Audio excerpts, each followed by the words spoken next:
جب اللہ کو کسی انسان کا سجدہ کرنا پسند آ جاتا ہے تب وہ خود ایسے اسباب بناتا ہے کہ انسان سجدہ کرنے پہ مجبور ہو جاتا ہے۔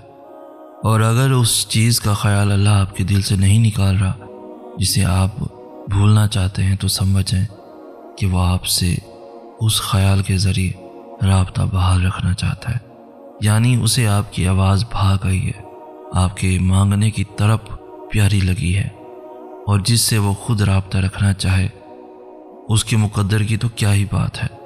بس پھر جو سجدے میں گر جاتا ہے اور اللہ کی محبت کی لاج رکھ لیتا ہے تو پھر اللہ بھی اس کی محبت کی لاج رکھتا ہے۔ بکھرنا عارضی ہے مگر اس کا سمیٹ لینا مستقل ہوتا ہے۔ ہم بھاگتے ہیں اور مسلسل بھاگتے ہیں ان لوگوں کے پیچھے جو ہمارے کبھی تھے ہی نہیں۔ ہم اس تلاش میں اتنی دور نکل جاتے ہیں، ایک لمبا سفر طے کرنے کے بعد بھی بالآخر وہ ہم سے بہت آگے نکل جاتے ہیں۔ پھر ہم سمجھتے ہیں کہ شاید ہماری دعائیں سنی نہیں جاتی، پھر تھک ہار کر ہم بھاگنا چھوڑ دیتے ہیں، زندگی کی دور میں حصہ لینا چھوڑ دیتے ہیں۔ جانتے ہو پھر کیا ہوتا ہے؟ آواز آتی ہے کون کی، اور جب یہ آواز گونجتی ہے نا تو انسان جو اللہ نے آپ کے لیے چنا ہوتا ہے وہ خود بخود چل کر آپ کے پاس آتا ہے۔ کبھی سوچا ہے ہم اپنی پسند کا انسان ڈھونڈنے میں مصروف ہوتے ہیں، مگر اللہ نے تو پہلے ہی سوچ رکھا ہوتا ہے کہ میرے بندے کے ساتھ یہ جچے گا۔ کبھی نہیں سوچا نا، صرف یہی وجہ ہے کہ ہم ہار جاتے ہیں، ہم بھول جاتے ہیں کہ وہ ہمارا بھی رب ہے۔ صبر آتے آتے بہت وقت لگتا ہے، اور صبر آتا تبھی ہے جب انسان حقیقت کو تسلیم کر لیتا ہے۔ کبھی کبھار ہم کسی چیز کو حاصل کرنے کے لیے بہت کوشش کرتے ہیں، دن رات دعائیں مانگتے ہیں، گر گراتے ہیں، لیکن پھر بھی اگر وہ چیز ہمیں نہیں مل پاتی تو اس میں اللہ کی بہت بڑی مصلحت ہوتی ہے۔ ہاں، یہ سچ ہے کہ اللہ ہر چیز پر قادر ہے، مگر ہم اس کی حکمتیں نہیں سمجھ سکتے، اور ہم چیزوں کو اس طرح نہیں جان سکتے جیسے وہ جانتا ہے۔ کبھی کبھار ہم اس چیز کے پیچھے بھاگتے ہیں جو ہماری اداسی کی سب سے بڑی وجہ ہوتی ہے۔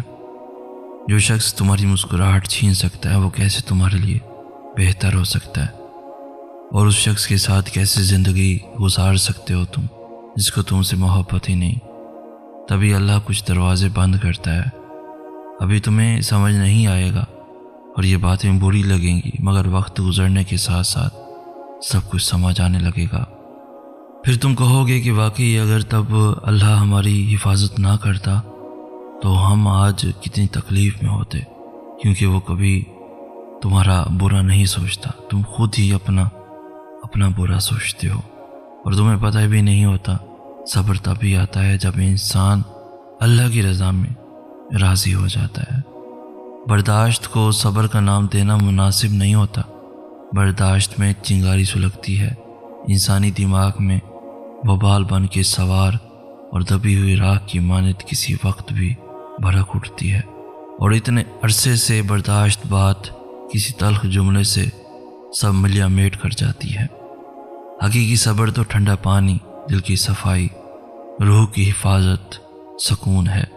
نہ کوئی چنگاری سلگتی ہے، نہ بھڑکتی ہے، نہ آگ لگاتی ہے، کیونکہ حقیقی صبر کرنے والا یہ جانتا ہے کہ جب اگلا انسان آپ کے صبر کی کیفیت اور شدت سمجھ ہی نہیں سکتا تو وہ آپ کو اس کا کیا اجر دے گا۔ برداشت کرنے والے آپ کو ارد گرد نظر آ جاتے ہیں، مگر حقیقی صبر کرنے والے چیتا کیونکہ یہ مشکل امر ہے۔ تبھی تو رب نے کہا میں صبر کرنے والوں کے ساتھ ہوں، اور اس کا انعام تمہیں میں دوں گا۔ دنیا کی انا محض عقر ہے، اصل انا کا بہترین نمونہ اسلام میں ہے صبر سے، اور صبر کیا ہے؟ جھک جانا۔ رب کو اکڑے ہوئے لوگ نہیں، جھکے ہوئے لوگ پسند ہیں۔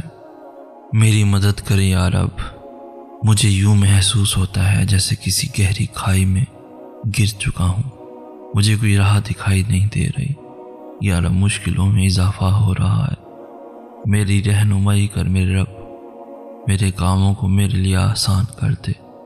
میں جانتا ہوں اس اندھیرے میں تو میرے ساتھ ہے، تو نے مجھے تنہا نہیں کیا، تو ہی تو ہے جو میری دعائیں قبول کرتا ہے۔ میرا کامل یقین ہے کہ تو کوئی راہ نکال دے گا۔ تو میری عزیزوں سے واقف ہے، اپنے بندوں کے کیے ظلم سے واقف ہے، میری سسکیوں سے بس تو ہی واقف ہے۔ میں تجھ سے نا امید نہیں ہوں یا رب، بس تو میری مدد کر دے، مجھ پر رحم کر دے، میں تھک رہا ہوں، میری مدد کر یا رب، میری مدد کر یا رب۔ موسیٰ علیہ السلام کو جب حکم ملا کہ وقت کے فرعون کو سیدھے راستے کی طرف بلایا جائے، تو ساتھ ہی ایک بڑی تاکید کی گئی کہ نرم طریقے سے بات کرنا۔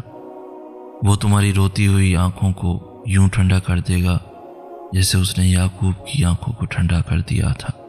وہ تم تک ہر کھوئی ہوئی چیز بھی یوں واپس لے آئے گا جیسے وہ اندھے کنویں سے یوسف کو نکال کر یعقوب تک لے آیا تھا۔ کیا ہو سکتا ہے اور کیا نہیں، یہ سوچنا تمہارا کام نہیں، تمہارا کام بس دعا کرنا ہے اور اس پہ یقین رکھنا ہے۔ پھر دیکھو وہ ایسے معجزے لائے گا کہ تمہارے رونگٹے کھڑے ہو جائیں گے۔ سو تم بس وہ کرو جو تمہارا کام ہے، اللہ بھی تو وہی کر رہا ہے جو اس کا کام ہے۔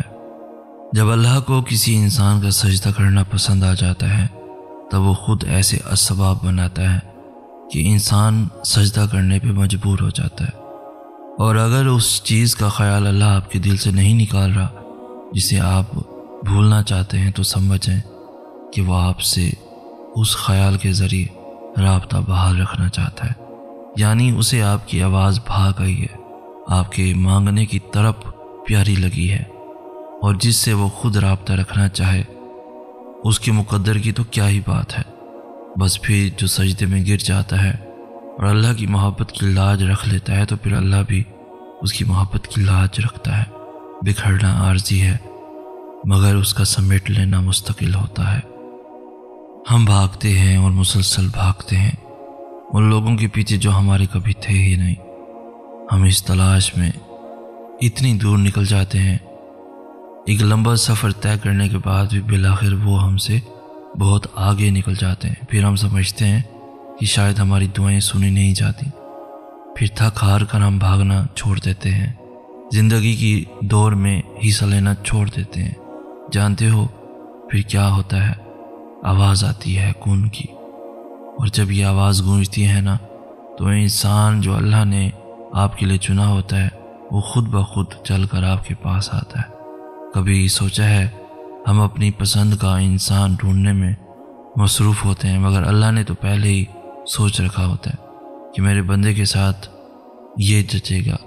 کبھی نہیں سوچا نا، صرف یہی وجہ ہے کہ ہم ہار جاتے ہیں، ہم بھول جاتے ہیں کہ وہ ہمارا بھی رب ہے۔